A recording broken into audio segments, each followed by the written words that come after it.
हाय friends, मैं हूं Manav. Welcome to movie शूवी। करते हैं आपस में बहुत सा नमस्कार। हैप्पी छोटी दिवाली। हम र्यूमर मिल 61 में आपका स्वागत करते हैं। बहुत सारी आज न्यूज़ आई हैं, डिशुम डिशुम से लेके अच्छी न्यूज़, बुरी न्यूज़। पर मेरे ख्याल से जो नॉर्मल जनता जनार्दन है, अगर उसको दो दो पिक्चर देखने को मिल जाए तो उसको चॉइस मिल जाती है, अलग अलग जॉनर में देखने की चॉइस मिल जाती है। और उसके अलावा फिर और बज़ आनी शुरू हो जाते हैं कि अच्छा मौका है, बहुत सारी ऑडियंस रहेगी ये पिक्चर देखने की, तो और अनाउंसमेंट कर दो और उसके जो ग्लिम्सेस हैं, टीजर्स हैं, वो थिएटर में भी चला देना। ठीक है।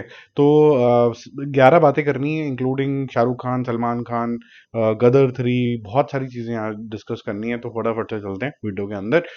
फर्स्ट पॉइंट जो डिस्कस करना है वो है थामा का अनाउंसमेंट जो आया है। बहुत ही इंटरेस्टिंग तरीके से आया है कि every universe needs a love story but this is a bloody one. So bloody one के अंदर आपको जो एक्टर्स देखने को मिलेंगे वो होंगे आयुष्मान खुराना। इनको इनकी लव स्टोरी चलेगी रश्मिका मंदाना के साथ। डराने वाला इंसान होगा नवाजुद्दीन सिद्दीकी, जो कि ड्रैकुला बना हुआ होगा। और अल्टीमेटली रश्मिका मंदाना और आयुष्मान खुराना वेम्पायर्स बन जाएंगे। क्या ये मर जाएंगे और फिर वेम्पायर बनेंगे? एक मधुर सी कहानी बन हमारे सामने आएगी। Let's see. थामा जो नाम है वो वही नाम है जो कि वेम्पायर्स ऑफ विजयनगर था, उसको चेंज कर दिया गया। इसका रेफरेंस पॉइंट भी लास्ट कुछ मूवीज के अंदर गया है, स्पेसिफिकली स्त्री 2 के अंदर, कि भाई ऐसा कुछ दिल्ली के क्षेत्र में हो रहा है और ये दिल्ली के आसपास घूमेगी ये मैडॉक की फिल्म, और काफ़ी एक्साइटमेंट होगी इसको लेके। अब ये दिवाली के दिन आ रही है, और जैसे इस दिवाली के ऊपर बहुत बड़ा डिशम डिशम है सिंघम 3 के अंदर, और साथ साथ में भूल भुलैया 3 के अंदर, सिंघम अगेन के अंदर।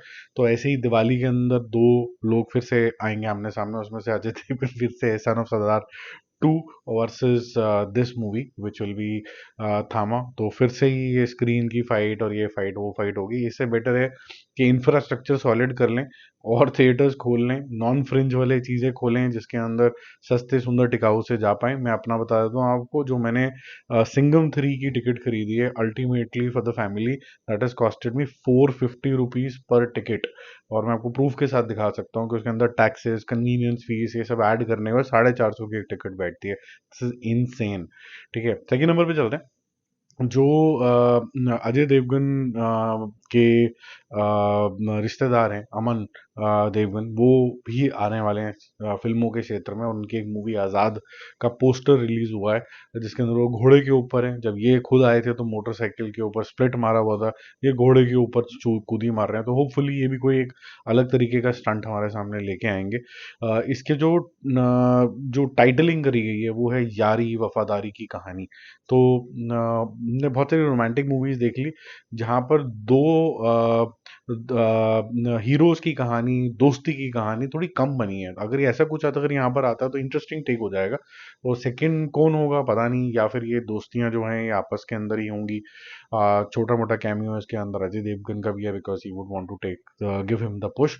और बहुत ही जल्दी इसका टीजर भी आ रहा है। फर्स्ट को पहले आपको देखने को मिल जाएगा थिएटर्स के अंदर, फिर उसके बाद दिवाली वाला टाइम में सब ज़्यादा से ज़्यादा रीच भी मिल जाएगी। फिर ये यूट्यूब के ऊपर कोई लीक कर देगा, फिर उसका भी ऑफिशियली रिलीज हो जाएगा। तो थर्ड नंबर पे चलते हैं। जो भूल भुलैया 3 है और सिंघम 3 है, उसको बहुत बड़ा कंग्रेचुलेशन हो गया है क्योंकि वो बैन ही हो गई है सऊदी के अंदर। सिंघम 3 बिकॉज उसके अंदर रिलीजियस जो मैटर्स हैं, हिंदू मुसलमान टाइप्स, वो डिस्कस हुए हैं। और जो इन टेरिटरी जो क्रॉस करी है इंडिया के बियॉन्ड, और वहाँ का जो रिलीजन डिस्कस हुआ है, इसलिए सऊदी जी ने बोला है कि हम इसको नहीं दिखा पाएंगे अपने लोगों की सेंसिटिविटी की वजह से।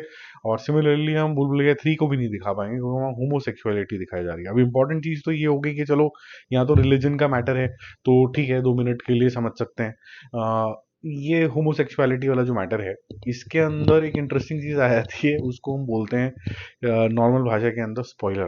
तो ये होमोसेक्सुअलिटी क्या है भूल भुलैया 3 के अंदर? क्या ये मंजुलिकाज के अंदर है कि क्या है? One girl infatuated by another, और जो तीसरा इंसान है जिनके लिए कथक उथक कर रहे हैं ये लोग, वो राजा साहब हैं जो भी जहाँ के हैं।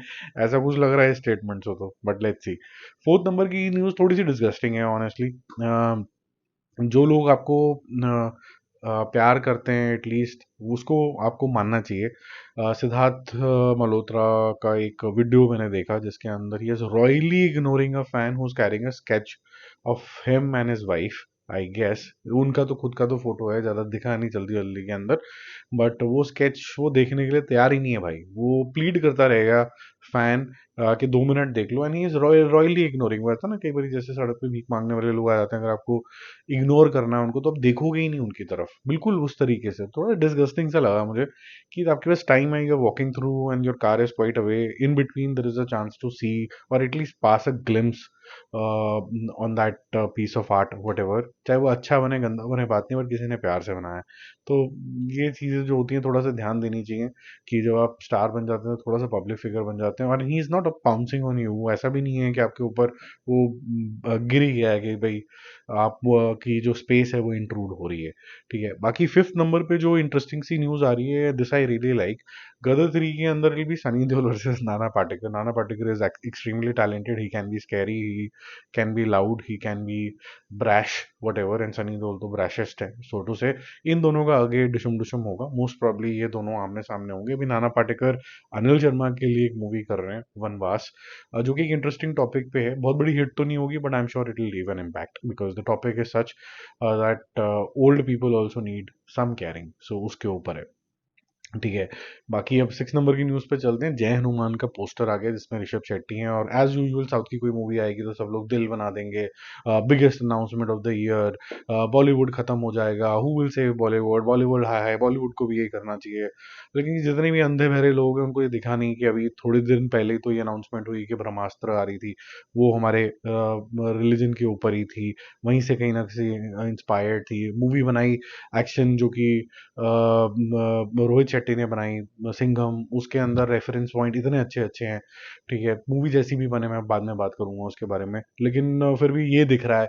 दूसरा, हम छोटी सी बात को लेके इतना बोल देते हैं कि जब आदि पुरुष आई तो भाई ये तो मुसलमान टाइप के हनुमान जी लग रहे हैं, बट यहाँ पर ऋषभ शेट्टी का जो तपस्वी अवतार है वो तो बहुत औसम है। जिस तरीके से बॉडी लैंग्वेज है वो बहुत औसम है, that reflects how good an actor he is. But at the same time इस तरीके के हनुमान जी तो हमने कहीं नहीं देखे कि वो नॉर्मल इंसान विद बियर्ड एंड पूंछ, तो ऐसे तो नहीं थे वो। इट्स वो ब्लेंडेड ह्यूमन और एक वानर का रूप थे वो तो वो आपने तो दिखाया नहीं है। अब इसके ऊपर किसी ने क्वेश्चन भी नहीं करा, इसके ऊपर कोई बॉयकॉट नहीं है, कुछ नहीं है कि आपने हमारे जो मान्यता थी, जो हमारी धारणा थी, उसको चैलेंज कर दिया उठा के। यहाँ कुछ नहीं है, यहाँ पर अब कोई नहीं रोएगा।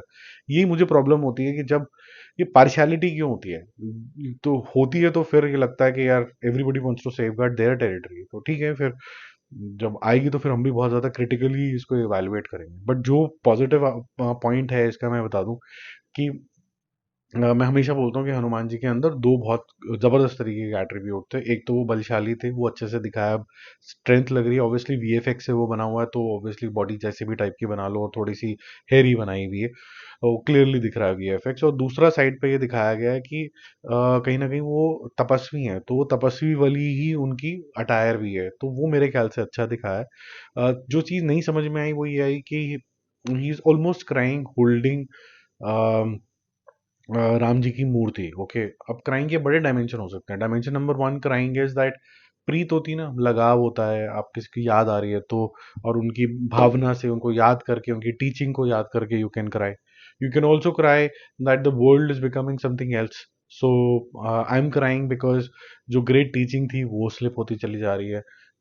It could be that somebody is destroying the name of Ram and I will become the savior now suddenly। तो रामचंद्र जी के लिए कभी भी हनुमान जी सेवियर नहीं थे, but he used to compliment his endeavours so to say. तो ये क्राइम किस जोन के अंदर है वो तो मेकर्स ही जानते होंगे। लेट्स सी ये क्या बनाएंगे। कृपा करके लास्ट हनुमान की तरह ऐसा ना करना कि कोई भी इंसान दिखा दिया अचानक से, किसी को भी पावर मिल गई बिना बात पे, और बिना बात पे ही फिर अब उसकी हनुमान जी को उसकी जरूरत पड़ गई। ऐसे मत करना, और ऐसे भी मत करना कंतारा की तरह, जो मेरे को बिल्कुल पसंद नहीं आया था एंड के सीन में, कि सीन के अंदर मंत्रमुग्ध हो जाओ, आपको रियलाइज ही ना हो कि यार सीन तो बहुत अच्छा शूट किया गया, कितना भावना, मैं भी बहुत ज्यादा उत्तेजित हो गया था। उसके बाद सोचने बैठो तो क्या सीन था ये, एक ऑर्डिनरी इंसान जिसका कोई लेना देना नहीं है, अचानक से उसको एक इतना पावरफुल सा बना दिया। तो वो ना करें। 8th नंबर पे जो मैंने आपको बोला ही था कि और जो कोई मान भी नहीं रहा था जब मैंने बोला था कि कबीर जो होगा वो अल्फा में भी दिखेगा, यानी कि ऋतिक रोशन, वो 9th ऑफ नवंबर को उसका शूट वूट भी हो जाएगा, तो कैमियो तो है। अब सबकी मन की इच्छा इंक्लूडिंग माइन है कि cameo should not be that I will come as a saviour and then गो।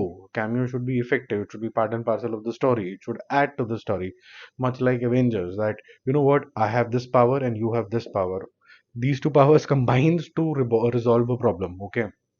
तो अब जो कबीर के पास है वो डेफिनेटली दो लीडिंग लेडीज के पास नहीं होना चाहिए, ताकि एक combined forces, education, teaching, secret, thinking process, कुछ तो ऐसा होना चाहिए जिसमें ये कॉम्प्लीमेंट करे, तभी वो बड़ा इशू जो है वो रिजॉल्व हो पाए, तब मजा आएगा। आगे चलते हैं। अक्षय कुमार ने जैसे कि वो डोनेशन करता ही रहता है और फिर भी गाली खाता रहता है, तो फिर भी लोग मजाक उड़ाते रहते हैं, पता नहीं क्यों, मुझे समझ में नहीं आता। He is made bad choices also in terms of movies, doing too many movies.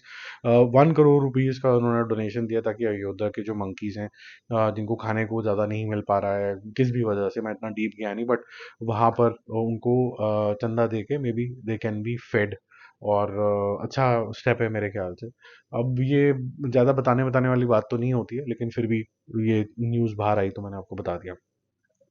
Last में एक ब्लास्ट जो लेग ऑफ प्रमोशन हुआ है उसके अंदर एक गाना बाहर आया है, भूल भुलैया 3 का, और एक ये बहुत ही अच्छा मार्केटिंग लेंस से अगर मैं देखूं तो स्टेप है।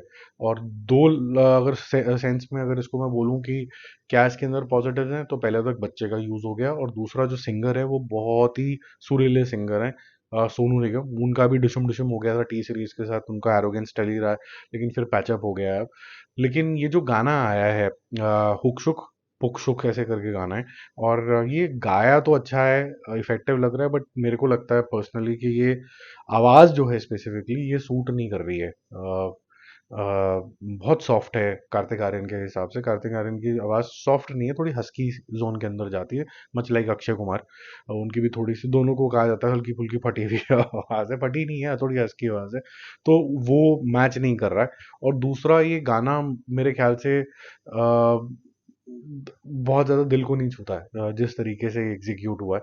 और ये कार्तिक आर्यन की प्रॉब्लम नहीं है, नहीं तो लोग अभी आ जाएंगे कार्तिक आर्यन के फैन के, कार्तिक को मेरे, कार्तिक को बोल दिया, कार्तिक को बोल दिया, ऐसा नहीं है। ये एग्जीक्यूशन में प्रॉब्लम है।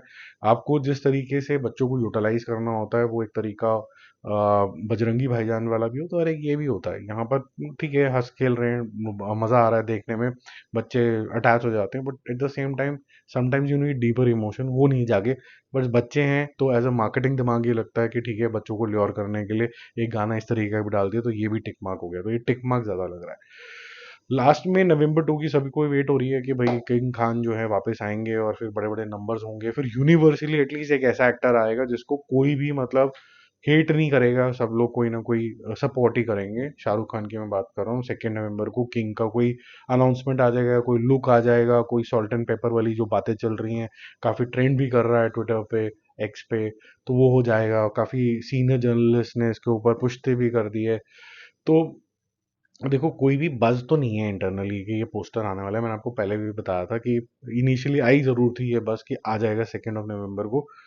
कुछ हो सकता है कि कुछ एक आधा कोई फॉन्ट स्टाइल के अंदर किंग की अनाउंसमेंट हो जाए, या कुछ डेट की अनाउंसमेंट हो जाए, ये कब आएगी और going into the shoot process, ऐसा कुछ आ जाए। बट एसआरके का लुक आ जाएगा इसके अंदर। अभी ऐसी तो कोई, मेरे पास तो ऐसी कोई खबर नहीं है, अगर आ जाएगा तो अच्छी बात है, we will enjoy and we will comment on it also. और छुट्टी वाला दिन है तो अच्छा तबीयत से देख के कमेंट करेंगे। बाकी हम जल्दी मिलेंगे और रिव्यूज और अपडेट्स के साथ। Stay connected, bye bye.